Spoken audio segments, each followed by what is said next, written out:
You get go. We are at 3. Good morning, everyone. Welcome to a special episode of Just Nerdery, Ep.8, Gough's Revenge. It appears that we did an episode of DS9 about a year and a half ago. Is that about right? About a year and a half ago. And Gough was in the hospital with a heart attack. He wanted to be on the show, but he couldn't make it. So he is second one. Yes, he is post heart attack now, and and wants to talk about the stuff I forgot to talk about. So today we're going to do that. So I'd like to introduce our special guest, Michael Gough, or Gough. Hello, everybody. Yay for our guestery. And with that, we're going to talk about Deep Space Nine. Deep Space Nine is the 4th iteration of the Star Trek series. It ran from 1993 to 1995, or 1999. And with that, go ahead, sir. All right. First podcast, so I'm not used to this kind of stuff. I'm used to just shooting the shit back and forth with me and Zig, and we can go for hours on DS9. But I re-listened to your episode last night just so I could familiarize myself with what the stuff you glossed over or maybe didn't cover as well. Okay. You did get a lot of it. Some of it, I want to take a bat lift to you, but that's for a later date. But there's a video with the bat lift, by the way. Yes, there was. Yes, Star Trek. Our Deep Space Nine did start. Fourth iteration of the Star Trek series. Not really popular with Roddenberry. No. He was in failing health at the time, so they didn't run a whole lot of it by him, except for the concept. He had no real direct involvement in the series, and a lot of people speculated that his lack of involvement was because he hated the series. It was so far removed from his clean and pretty Star Trek universe where everybody's happy, nothing's wrong. Earth is paradise. Earth is a paradise. Yes. Earth is a paradise, and everybody should want to be there. But DS9 strayed from that and took it to a more realistic, in my opinion, level. And it was also the first Star Trek series to run as a serial instead of self-contained episodes. Yes. Which I loved the serial aspect of it. You did have your filler episodes. It was fine. Some of them were cute. Some of them were really heart-wrenching. Hard Time with Miles O'Brien is my most heart-wrenching episode. Oh, God. Makes me that cry. One. That's my most heart-wrenching Miles episode. Yeah, because they mess with Calm Meanie in every season, at least. Absolutely. That was the worst one for me, was Hard Time. It just, that was a doozy. Yeah. Sorry, got a lot of notes here, and brain's running crazy. Next generation. DS9, being a space station, was, as you said, pitched as a Western in space. Yes, it's a Western, like the Rifleman frontier town. Yes, on the mouth of the wormhole. I love that concept. Everybody has to be there all the time. You don't have just a lot of throwaway characters. You had characters that were not even main characters mentioned in the credits on a regular basis that were main characters. Yes. You had, Quark. Mm-hmm. Oh, Quark was a main character. Major main character. Quark was a major main character. But Nog and Rom were not. You're right. Correct. Very correct. And Nog, the biggest glow up in Star Trek history, from being a throwaway mentioned character, from being a throwaway friend to Jake Sisko, to being the war hero of AR 558. Yes, and a very broken man after that. Very broken. You get to see how he comes back from that, because he gets his leg blown off, and they can't fix it. Yes. So DS9 starts off right after the Borg invasion at Wolf 359, takes place 5 years after that. The Cardassians have left Bajor finally after 50 years. 60 years of occupation, strip mining, and murder and rape. The Bajorans finally drive off the Cardassians. The Bajoran government at the time asked the Federation, the what? The provisional government. Provisional government. But they keep saying it's a little too provisional for me. Correct. Asked the Federation to come in and help administrate the station and help administrate getting Bajor back on its feet. And Captain Picard makes an appearance in the first episode from Next Generation, is a strong proponent for the Bajorans to enter the Federation. Therefore, he is completely for it, but he knows they have a long road ahead of them to get ready. So in we bring Commander Benjamin Sisko, Avery Brooks. And he's a commander because he's a commander because he runs a space station, not a spaceship. Exactly. Which really ticked off a lot of people, that you have a black single father as a commander of a space station, and he's not even a captain. I thought it fit perfectly. Everything worked. Avery Brooks nailed the role. He's completely comfortable in it. And the relationship he had with Cirroc Lofton was incredible. Took him under his wing and treated him like he was really his own kid. Yeah, he introduced him in public as one of his sons. Yes. And that had a big impact on Cirroc Lofton's life. You look at him now, and he looks like Sisko did. Yeah, he does. Like Avery Brooks did in the final season. Yes, he does. Yeah. And his love for cooking. Oh, yeah. Well, he owns a restaurant. I was going to say, I believe he owns a restaurant. Yeah. Matter of fact, that's why he didn't want to be a part of the Sisko series, because his restaurant was having trouble. Right. They're still talking about it, but I don't know if it's ever going to happen. I would love for it to happen. We've lost a lot of good people. Yeah, they'd have to recast a lot of people, and that's hard. Yes, especially Nog. You can't recast Nog. Nobody's going to capture that magic. No, you can't. And Odo, you're not going to replace Renee. No, Renee Auberjonois cannot be replaced. No, I mean those are the only two I know of that we've lost. But yeah, it's not as cast clearing as Babylon 5 was, but yeah. Which Babylon 5 was kind of the precursor, or they were kind of okay. So how it played out, J. Michael Straczynski shopped his Bible around to all of these studios. They all got to read it, and then he finally found one someplace else. Rick Berman read it, and then he pitched Babylon 5 or Deep Space Nine. Yes. So the guy, and you know that he read it because there are two characters named Ducat. I haven't watched Babylon 5 in so long. I completely forgot about that. Yeah, there are two characters named Ducat.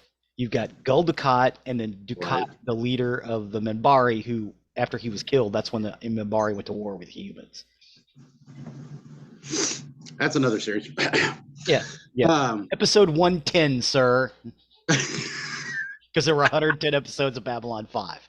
That's how geeky I am. First season of DS9, hard to get through. Everybody's still feeling out their characters, trying to figure out what they're going to do. Dr. Bashir was supposed to be basically like the young heartthrob on the show, always getting the girls. But they could not figure out his character for the life of them. They did not know how to write him, and it just came off as campy. And Alexander Siddig figured it out on his own. He's like, yes, he is supposed to be the heartthrob. But I don't see him that way. I see him as almost being a heartthrob. Like in his mind, he's a heartthrob, but in Yes. reality, he's kind of this geeky guy who talks too much. Yes, and the way when you got into, I'm lost on the season, but when they got into uh, Dr. Bashir, I presume, When they found out he's genetically engineered. yes, Yeah. you find out that this whole time he's been playing an idiot Yes. to keep his secret. Yes. He's to have to have lived with that Yeah. his whole life of constantly just being annoying and everything to Yeah. hide his secret. To hide his secret that he was genetically engineered. And after that, after it becomes, he gets so dark. Mm-hmm. And Garrick, another Andy Robinson, Oh my God. Yes, Garrick. comments on it. He's like, since you've, you know, Since you've come out, yeah, since you've come out of the closet as being genetically engineered, you seem a little more harsh. He's like, you don't think my boyish charm? And Garrett looks at him and not goes, so boyish anymore. not so boyish anymore. Yes, Oh, Andy Robinson was incredible in that role. that was gold. His portrayal of Garrick was just gold. Yeah, and Andy Robinson again. Andy Robinson reads it and he's like, "Oh, this dude's trying to pick the doctor up. He's not. Yes, He's not trying to fleece him for information. He's doing that as well." But and it was never written down. It was never said. But a lot of people think that the reason that Garrick was kicked out of Cardassia is because he was gay. yes, and I completely accept that theory, and I think that that's why Nabrantane, who you later find out is his father, Is his father? Yeah. Kicked him out. He could not. One, he couldn't acknowledge Garrick as his son because that would have been a liability. Mm-hmm. Two, he can't have a gay son as the head of the Obsidian Order. Yes. So he excommunicated and banished him. Yes. And for our listeners, the Obsidian Order is the Cardassian government's secret police. The SS of space. Yes. Garrick was very high up underneath Nabrantane. Nabrantane was head of the Obsidian Order for like 30 years and the only head to ever live long enough to retire. Correct. Yes. And even Odo stated that the Tal Shiar admires the Obsidian Order for their proficiency and lethality, and yes, just the Obsidian Order is worse than the Romulans. Yes. And that says a lot. That's saying something. Yeah. Yeah. But yeah, the first season, everybody's getting, sorted out in their characters. Some of the makeup jobs, little off. Yeah. Especially with like Quark and Odo. As Odo. Yeah. It was very pasty and clammy looking. Yeah. And obviously got better through the series. Yeah. They had to refine it a little bit.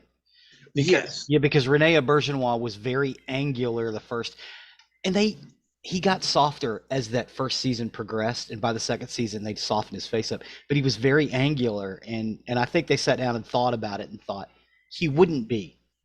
He's an amorphous solid. Yes. He's an amorphous solid. He would be smooth. Smoother. He would be smooth everywhere because he's trying to imitate.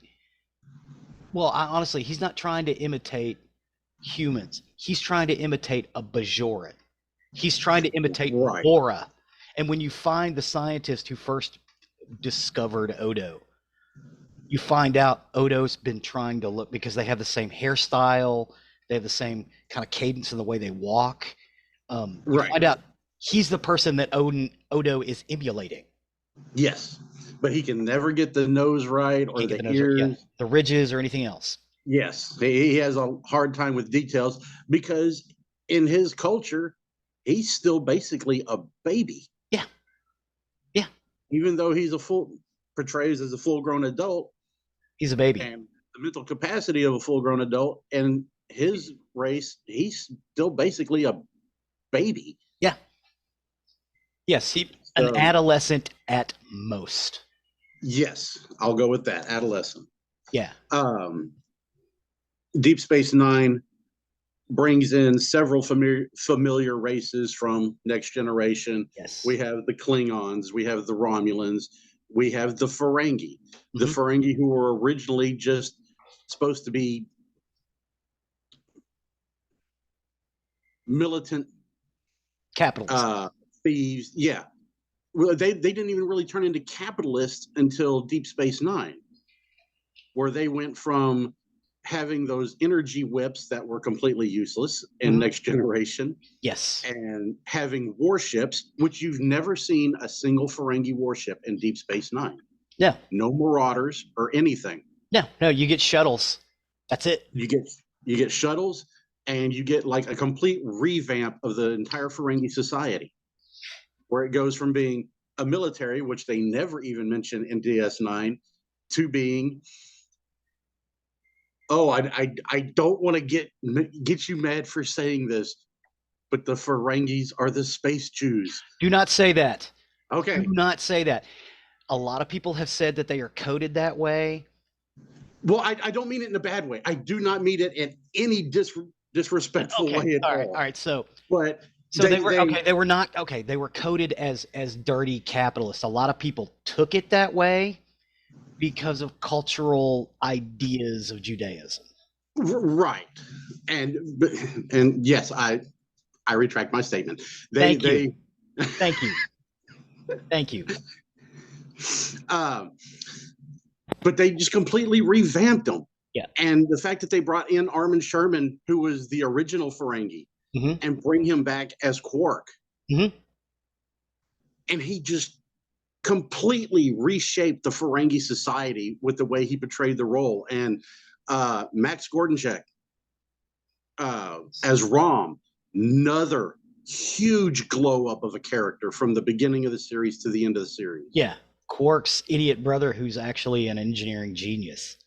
Yes. But because that's frowned upon in Ferengi society, it was never, because there's no profit in it. Yeah, because it was never encouraged in him. And when it is encouraged in him, he becomes an incredible engineer. He figures out how to mine the wormhole. Yes. When nobody else could figure it out. He figured it out while worrying about getting married. Yep. Talk about multitasking. He is, well, okay, so with Armin Shimmerman, with Max Griddenchik, they're both Broadway guys. Right. So they bring a lot of that to it. And, you know, Armin Shimmerman, before they would do a Ferengi heavy episode, he'd invite everybody over to his house. Oh, yeah. His wife would make lunch. Run over their lines and get everything down, and even add some stuff that they thought would be more Ferengi. Yeah. They basically wrote the Ferengi Bible. You know, the insignia for the Ferengi. Yes. But the insignia for the Ferengi is a big fish eating a smaller fish. Look at it. That's the way they designed it. I never even a big fish eating a small thought about it. Yeah. That would be right in line with Ferengi society. Yes. Which also gets made over because of Quark and Rom's mother. And yes. And Rom ends up becoming the Grand Nagus, the leader of the Ferengi civilization. And he's trying to make it more hospitable for people to live. This show is incredible. And and like you said, that first season, it's a slow burn. Yes, very slow burn. There are way more filler episodes of that. And the first season is only like 18 episodes. Right. That first season is a slow burn, but it's setting everything up. Once they get to the second season, it kicks and just goes forward. You maybe only get it. The second season is still kind of slow. It definitely gets better. You get out more. You've got the wormhole. You've got this whole new galaxy to explore. They still do a lot of Alpha Quadrant stuff, and You get the Bajorans. Their provisional government almost fails. There's a coup yes, that they and they try and take back the station. yeah. There's a coup that happens with some great actors in it. Oh my Oh, God, the cast on that was so good. Frank. Frank Langella. Yes, yes. Went Uh, from Skeletor to Evil Bajoran. yes, Frank Langella. I can't remember the actor's name. He was the lead in Galaxy. Well, the male lead in Galaxina. He was a character actor. Did a lot of stuff. You have I know who you're talking yeah, about. yeah, one of the brothers from Wings, um, and Yes. and uh, Richard Baimler from Twin Peaks. Also, I, everybody in that was good, and Space Karen, um, What one? Louise Fletcher. Oh, Oh, yes. who becomes the High Ratchet. yes, yes, who becomes the Bajoran spiritual leader, even though she is thoroughly an evil person. Absolutely. And it just shows the evil of politics. Yes. Uh, we get a lot of returning characters. Mm-hmm. First episode, we get Miles O'Brien from the Enterprise, Mm-hmm. who comes over and is made chief of operations of Deep Space Nine, Yes. and trying to fix Cardassian, Bajoran, Federation technology all into one. Keeps that man busier than anybody on the station. Oh my God, it's an And impossible task. he loves every minute of it. Oh my God, it's an impossible task too, and he pulls it off. Yes. He even told Worf that he preferred DS9 to the Enterprise because on the Enterprise, everything worked. Uh-huh. Nothing ever broke down. He got bored sitting in the transporter room. Now he's so busy, he doesn't know what to do with himself, and he loves every minute of it. Keiko's not the biggest fan of it. Keiko O'Brien, his wife, is not the biggest fan. I love the episode where Miles finds out she's pregnant again. Uh-huh. And Worf walks into the bar and they tell Worf that Keiko's having a baby, and Worf loses his crap. Yeah, because he had to deliver Molly. Yes, I remember that episode. And he just flat out states, 9 months. I'll be on Earth visiting my parents. In Far Russia. away. Yeah, okay, that's another thing. Worf, as much as it's like, well, Worf is the pantheon of Klingon culture. No, Worf is not the pantheon of Klingon culture. Worf is very traditional. Worf is Russian. Worf's Russian. Yes. Yes. He's been well, okay. They're from Minsk, because so technically Belarusian. But yeah. Yeah, he for a Klingon who claim, and I'm quoting Jadzia, for a Klingon who claims to be traditional, he joined the Federation. He drinks prune juice instead of blood wine. He is a contradiction in himself. Yes. He loves Klingon opera, but he drinks prune juice. He loves the Empire, but he can't stand the politics. He doesn't go along with, you have to do this just because we say so, and that's the honor of it. And he's like, no, you're wrong. No, you're wrong. And puts Gowron on the throne as Chancellor, and then takes it from him. Absolutely. Deep Space Nine. That is why he is now referred to as the Slayer of Gowron. Yes, and I love that reference in Picard. Yeah. Slayer of Gowron. Worf, son of Moog, son of Rezhenko. Yeah. Of the house. House of Martok. House of Rezhenko, son of Alexei, Slayer of Bane of the Duras, Slayer of Gowron. Yes. Yes. We also get Gowron from the Klingon. I'm going to call him Emperor.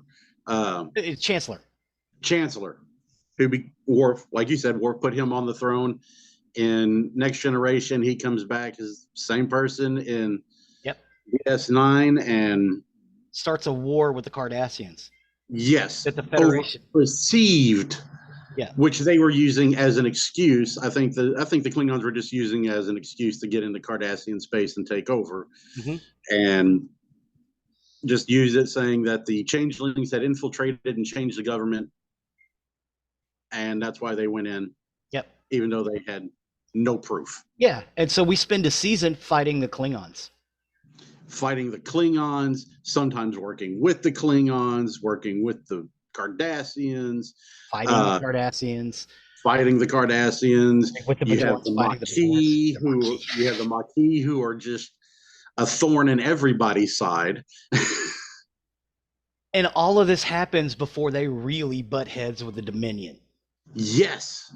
All of this happens before all of this great action in the first couple of seasons, minus the first season.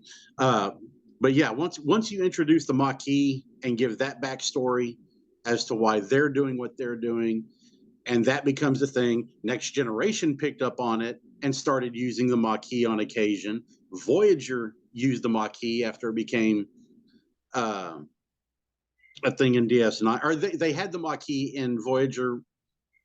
DS9 started the Maquis. DS9 started the Maquis. Voyager picked it up and continued with it, with a bunch of the crew members being part of the Maquis. Once you get through the Maquis, then you get into the actual Dominion. Just little bits of the Dominion at first. It's things are disappearing, colonies are disappearing and being destroyed. It's not the Borg. We know it's not the Borg.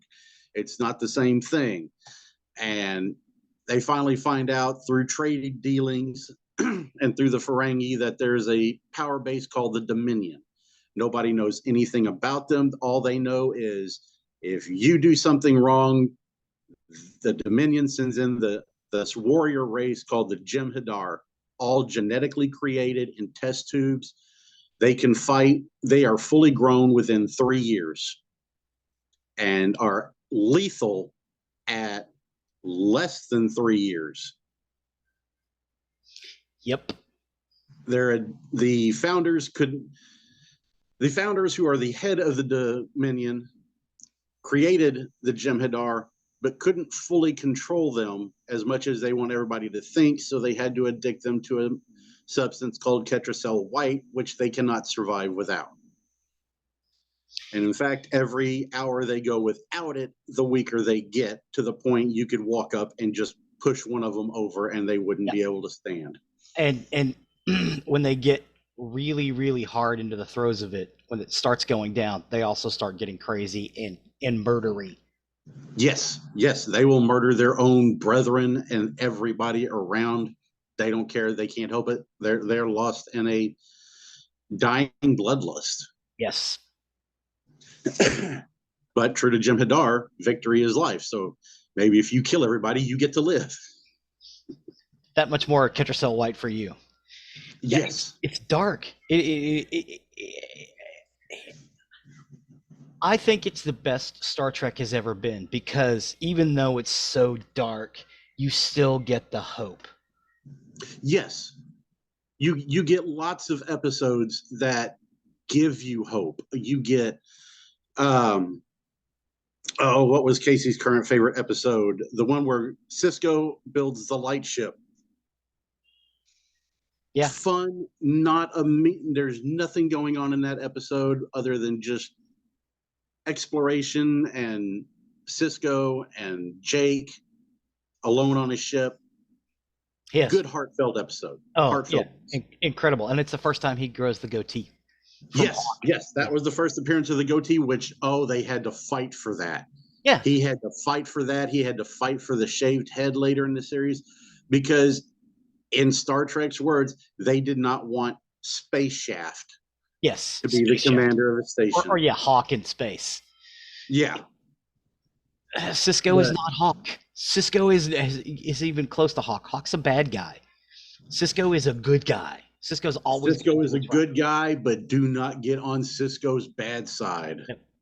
I mean, the only captain or the only Star Trek person to ever punch Q, Punched an him right in the omnipotent face. being, Punched him right in and the face. He's like, "Oh, you want to box? Okay, let's box." You hit me. Picard never hit me. I'm not Picard. No, you're easier to antagonize. But yes. Yeah, so it was almost like when he hit him, I half expected him to say what again, motherfucker? That would have been great. Yeah, he was channeling some jewels. It was awesome. Stay down. Stay down. Yeah, I am completely lost in my notes. No, it's okay. We've only got about 5 minutes left. Oh, good Lord. Okay, so let me jump on this. Mirror Universe. Loved all the Mirror Universe episodes. Great callback to the original series. They did one a season, right? I think they did one a season for 4 seasons. I only think there's 4 or 5 episodes. I think one time they did 2 in one season. I think I know the last one was The Emperor's New Cloak. Mm-hmm. And the one before that was Cisco going back and helping them build the Defiant, which the Defiant, one of my favorite starships. You still have my Defiant at your house. One of my favorite starships, overpowered, supersized runabout that could take on just about anything. The only person who could keep it running is Miles O'Brien. Of course. Worf helped a lot when he came aboard because that was his baby. That was his house. Worf lived on the Defiant.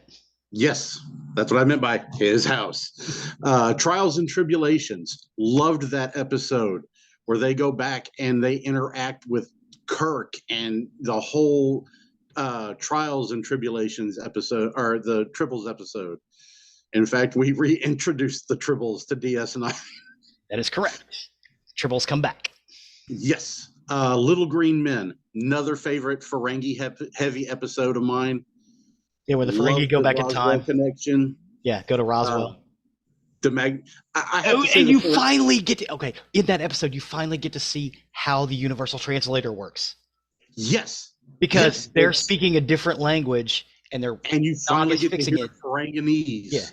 Yeah, and then Nog's fixing it, and he fixes it, and then the people come in, and Quark just starts speaking English to him. They're like, "How did you learn our language?" "I didn't. I fixed the Universal Translator." Yes, which brings me to that makes me think of Farscape with the microbes, and now they can speak any language anywhere. Yep. I like the Universal Translator better, but the Babelfish. It's a Babelfish. Let's just call it. Let's call a Babelfish a Babelfish. It's a Babelfish. Keep it in their ear. The Ferengis have to be my favorite in the DS9 universe. I love the Ferengis. Just from the entire glow up of the whole race, from evil hobbits to just financial capitalists. Yes. And then on to what they did. Quark becoming a woman. Yes. Classic episode. It teaches him humility. He starts acting better after that. He's still going to hold the line, though, and be a complete Ferengi. Yes, even though their entire society is changing. DS9 has got to be my favorite Star Trek series of all time. Just for the darkness, the realness, the grittiness, the fact that not everything ends happily. You lose characters. You get main characters that die. Yes. And that doesn't happen usually in Star Trek, or it didn't happen before that in Star Trek. You didn't kill off main characters. No, you had a new character that everybody seems to know, but you've never seen them before. They're going to die. That's what happened in the old series. Yes. But in this season, you get to know people, and they get off. You get invested. Bareil Antos. Jadzia. Yeah, one of the main characters dies. Yeah. Nog losing his leg, AR-558. That was a big one, and that's where everybody was talking. Aaron Eisenberg was talking about how vets would come up to him after that episode and after the following episode where he did his therapy, telling him that it meant so much to them. It really hit home with them. It helped them out a lot. It was a great episode. Originally aired, Nielsen ratings gave it, I think, an 8 out of 10 as being one of the best Star Trek episodes ever written. Yeah, I would Those agree two with that. Those two episodes. episodes. Yeah, and what's amazing is they put one in between them to kind of lighten the blow. Still a Yeah, serious episode in between them. absolutely. Yeah. Oh my God, it was beautiful. Okay, so have we talked about what you wanted to talk about? I need like 3 days of talking to be able to get through everything. I know how it is. Okay, We're we in can. Okay, compressed episodes. we can come back later and talk Oh about yes, more. absolutely, absolutely. I'm glad to have finally been here and not in the Not hospital. in the hospital. No more heart attacks. No Okay, promises. I'm immortal. I'm going to live forever. I got to are test it you? out once in a while. Are you really? Okay. All right. Well, You've been around for most of my stuff. that's true. I would like to. Oh yeah, I've known Gough since I was like 15. So just Yes. Oh, oh. So with that, I would like to thank Mike Gough or Gough for coming on and doing the show. Thank you very much. Yay for the guestery. yay. Again, for any of our fans out there, we're going to go ahead and load the video onto our YouTube page. So it'll be out there. So readily able for you to see. Probably closer when the episode airs. If you'd like to stay on and be our patron, that would be nice. Thank you so much for your assistance. Everybody come on and support this guy. Thank you. They need the support. They have a great show Thank you. worldwide. It is awesome. I Yes. love listening to the show. Thank you so much. Thanks. I love I love having you on. Finally. Finally, and not for the last time. I will be back because I didn't Excellent. even touch half my notes. Right on. I just got into the whole Yes. talking like we normally talk when I come I get over it. and stuff like that. Okay, so thank Gough, and with that, I have been Zig with your nerdery. I have been Mike with your nerdery.